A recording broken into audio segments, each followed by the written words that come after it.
Hello everyone. हमने internal 1 और internal 2 दोनों डिस्कस कर लिए थे। अब हम आते हैं असाइनमेंट नंबर 3 पे, जो कि हमारा लास्ट टॉपिक होगा। इसमें टोटल 10 क्वेश्चंस है और हम एक वीडियो में एक क्वेश्चन डिस्कस करेंगे और एकदम डिटेल में। सो हम आते हैं फर्स्ट क्वेश्चन पे। तो आज हम डिस्कस करेंगे मशीन लर्निंग पैराडिग्म्स के बारे में। स्पेशली हम कंपेयर करेंगे दो सबसे इम्पॉर्टेंट अप्रोचेस को, जो कि हैं अनसुपरवाइज्ड, ये आप देख सकते हैं, और next one is unsupervised learning को।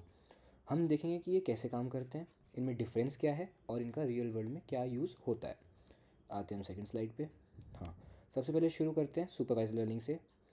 इसके नाम से ही बहुत कुछ पता चल जाता है कि ये लर्निंग विद अ टीचर जैसा है। जैसे इमेजिन करो एक क्लासरूम सिनेरियो को, जहाँ पे टीचर स्टूडेंट को एग्जाम्पल के साथ करेक्ट आंसर भी बताता है। इसमें हमारे पास एक लेबल डेटा होता है, मतलब मशीन को इनपुट और आउटपुट दोनों का पता होता है, यानी क्वेश्चन आंसर दोनों के पास होते हैं। हमारा गोल ये हो ऐसा फंक्शन बनाना होता है, मतलब जिसे देख कर ही, मतलब हमारा जो हमने जो बनाया है मशीन, उसको डेटा प्रिडिक्ट हो जाए, आउटपुट प्रिडिक्ट हो जाए कि मतलब इनपुट से क्या आउटपुट आ सकता है। Like y is equal to f x function, ऐसे फंक्शन हमें बनाने होते हैं। अब हम आते हैं थर्ड वन पे, जो कि है सुपरवाइज्ड लर्निंग के कोर टाइप्स। तो ये मेनली दो तरीके के होते हैं, क्लासिफिकेशन और रिग्रेशन। क्लासिफिकेशन, जब हमें डेटा को किसी कैटेगरी में डालना हो, जैसे ईमेल में हम स्पैम या नॉट स्पैम करते हैं, या फ़ोटोज़ को हम मतलब फेवरेट या अनफेवरेट या फिर कैट या डॉग में डिफ्रेंशिएट कर सकते हैं। लाइक अब आते हैं रिग्रेशन पे। जब हमें कोई स्पेसिफिक नंबर या वैल्यू प्रिडिक्ट करनी हो, जैसे अगले साल घर की प्राइस क्या होगी या कल का टेम्परेचर क्या होगा, वैसा कुछ। फोर्थ स्लाइड, इसमें हम डिस्कस करेंगे कॉमन सुपरवाइज्ड एल्गोरिदम्स को। ये वो एल्गोरिथम है जो हमें सुपरवाइज्ड लर्निंग में यूज़ आते हैं। जैसे कि, हाँ, इसका मेथड सिंपल है कि एल्गोरिथम प्रेडिक्शन करता है और लेबल्स के थ्रू चेक करता है कि वो कितना गलत है, और फिर खुद को करेक्ट करता है। सिंपल। इसमें कॉमन नेम्स होते हैं logistic regression, decision tree, SVM और रैंडम फॉरेस्ट। ये एल्गोरिदम फीडबैक लूप पे काम करते हैं, ये सभी। अब हम आते हैं फिफ्थ स्लाइड पे। हाँ, तो हमारा सवाल ये है कि इसे यूज़ कब करें। सिंपल रूल है, जब आपके पास हिस्टोरिकल डेटा हो और आपका टारगेट वेरिएबल पहले से पता हो, मतलब सुपरवाइज लर्निंग में हाँ हमको आउटपुट पता होता है इसलिए। सो इसके एग्जांपल्स आप देख सकते हैं। स्पैम डिटेक्शन, मतलब पुराने ईमेल से सीख कर नए ईमेल्स फ़िल्टर करना। अगला है हाउस प्राइसेस, लोकेशन और साइज़ के बेसिस पर प्राइस एस्टिमेट करना। मेडिकल डायग्नोस, इसमें हम सिम्टम्स के बेसिक पे बीमारी आइडेंटिफाई करते हैं। सो ऐसे ही हम आगे बढ़ते हैं। परफॉर्मेंस, हाँ परफॉर्मेंस छूट गया। हम परफॉर्मेंस भी उसका एक एग्जांपल हो गया, क्योंकि हम ग्रेड्स के उनसे प्रेडिक्ट करते हैं कि स्टूडेंट कैसा परफॉर्म कर रहा है।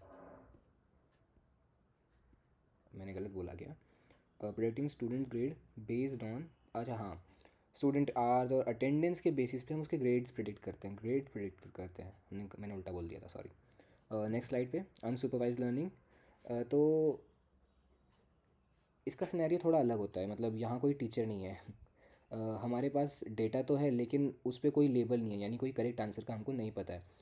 मशीन को नहीं पता है, हमें तो मतलब पता ही होता है। सो मशीन का काम डेटा को अंदर लेना है, और फिर उसके जो पैटर्न है, मतलब डेटा में पैटर्न को प्रिडिक्ट करना है, ढूंढना है, उसका स्ट्रक्चर समझना होता है, और फिर उसके थ्रू आंसर निकालना होता है। इसको हम और बेसिकली यहाँ से अच्छे से समझ सकते हैं 7 स्लाइड से। सो इसमें हम तीन चीज़ें यूज़ करते हैं, तीन चीज़ें: क्लस्टरिंग, डायमेंशनैलिटी रिडक्शन और एसोसिएशन। क्लस्टरिंग इज़ है चीज़ों का ग्रुप बनाना। डायमेंशनैलिटी रिडक्शन है कॉम्प्लेक्स डेटा को सिंप्लीफाई करना बिना इंपॉर्टेंट डेटा खोए, इंपॉर्टेंट इन्फॉर्मेशन खोए। और एसोसिएशन है कि ये देखना कि कौन सी दो चीज़ें एक साथ रिलेट हो सकती हैं। अगली स्लाइड। कॉमन एल्गोरिथम्स जो अनसुपरवाइज एल्गोरिथम्स हैं। सो यहाँ पे थोड़े, ये वाले एल्गोरिथम थोड़े से कॉम्प्लेक्स होते हैं, क्योंकि इन्हें खुद पैटर्न ढूंढना पड़ता है। तो सबसे पॉपुलर इसमें होता है के मीन्स क्लस्टरिंग ग्रुप क्लस्टरिंग। ये ग्रुप्स बनाने के लिए होता है, क्लस्टरिंग से समझ आ रहा है। और डेटा को विजुअलाइज या कंप्रेस करने के लिए हम यूज़ करते हैं पीसीए का, जो कि होता है प्रिंसिपल कंपोनेंट एनालिसिस। ठीक है, अब हम आते हैं नेक्स्ट स्लाइड पे, 9th वन, कि हम इसको अब हम कब यूज़ करें। तो ये हम यूज़ करते हैं जब हमको डेटा एक्सप्लोर करना हो, यानी कि या फिर जब आपके पास लेबल्स अवेलेबल ना हो, यानी आंसर अवेलेबल ना हो। इसमें ये रहे अपने, जैसे कि ये हमारे पार्ट्स हैं, customer segmentation example type. Customer segmentation, इसमें कस्टमर्स को उनकी ख़रीदने की आदत के हिसाब से ग्रुप्स में डिवाइड किया जाता है ताकि मार्केटिंग बेटर हो सके। और एनॉमली डिटेक्शन, मतलब फ्रॉड पकड़ना। अगर कोई ट्रांजैक्शन नॉर्मल पैटर्न से अलग दिखे तो उसको फ्रॉड में डाल दो, फ्रॉड हो सकता है क्योंकि वो। फिर आता है मार्केट बास्केट एनालिसिस। ये तो बहुत पॉपुलर नेम है, क्यों? क्योंकि ये हमें बताता है कि ब्रेड लेने वाला कितने इंसान बटर भी लेते हैं, ऐसा। 10th वन, एक सेकेंड। ठीक है, तो अब हम आ जाते हैं दोनों के कंपैरिजन पे। कंपैरिजन हम 3-4 चीज़ों के ऊपर करेंगे, like data goals, data primary goals, feedback etcetera. So अब हम आते हैं डेटा पे। तो सुपरवाइज लर्निंग में लेबल डेटा होता है, अनसुपरवाइज में अनलेबल्ड होता है। उसके बाद सुपरवाइज्ड का गोल होता है प्रिडिक्शन करना, अनसुपरवाइज का होता है डिस्कवरी करना। फीडबैक में आएगा कि सुपरवाइज में डायरेक्ट फीडबैक मिल जाता है, लेकिन अनसुपरवाइज में मशीन सेल्फ डिस्कवरी करता है। हाँ, ठीक है। बाकी दोनों के कोर एल्गोरिथम्स हमने ऊपर डिस्कस कर लिए थे।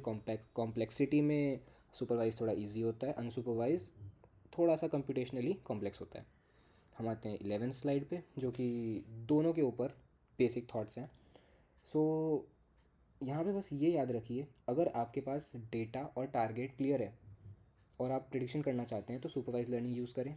लेकिन अगर आपको डेटा को समझना चाहते हैं, पैटर्न्स ढूंढना चाहते हैं और एक्सप्लोरेशन करना चाहते हैं, तो अनसुपरवाइज आपके लिए बेस्ट है। So thank you for watching. यहाँ पे हमारा फर्स्ट क्वेश्चन ख़त्म होता है। नेक्स्ट स्लाइड में हम करेंगे second question discuss. Thank you.